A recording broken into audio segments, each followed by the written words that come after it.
Welcome to अब कैसे। आज मैं आपके साथ राष्ट्रभाषा, राजभाषा, बोली व भाषा में अंतर लेकर के मानक भाषा किसे कहते हैं। किसी भी देश में बहुसंख्यक लोगों की जो भाषा प्रयोग में लाई जाती है उसे हम राष्ट्रभाषा कहते हैं। भारत देश की राष्ट्रभाषा हिंदी है। हिंदी को 70 करोड़ लोग बोलते हैं और कई राज्यों की ये द्वितीय भाषा है, कई की कामकाजी भाषा भी है। बोली और भाषा में अंतर। भाषा जब सीमित क्षेत्र में प्रयुक्त होती है तो उसे बोली कहते हैं और विस्तृत क्षेत्र में प्रयुक्त होती है तो उसे भाषा कहते हैं। भाषा का क्षेत्र विस्तृत होता है परंतु बोली का क्षेत्र सीमित होता है। एक भाषा के अंतर्गत कई बोलियां हो सकती हैं किंतु एक बोली के अंतर्गत कई भाषाएं नहीं हो सकती।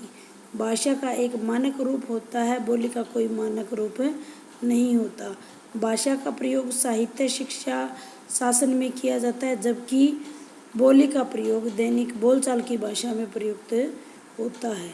भाषा की बोलियों के बीच पारस्परिक बोधगम्यता होती है लेकिन दो भाषाओं में पारस्परिक बोधगम्यता बोलियों के कारण ही हो सकती है।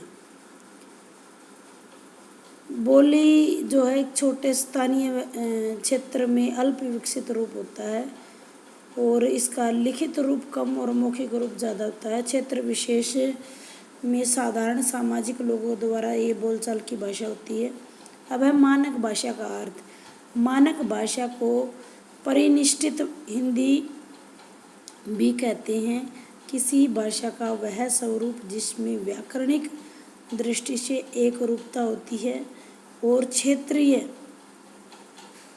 भेद नहीं होता उसे मानक रूप कहा जाता है। मानक भाषा का प्रयोग ही शिक्षा और प्रशासन के लिए किया जाता है। अब है राजभाषा। राजभाषा क्या है?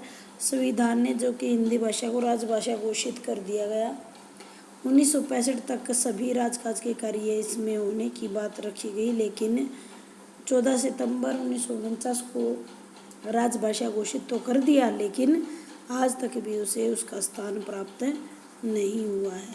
तो बहुत सारे लोग कंफ्यूज होते हैं राष्ट्रभाषा और राजभाषा में।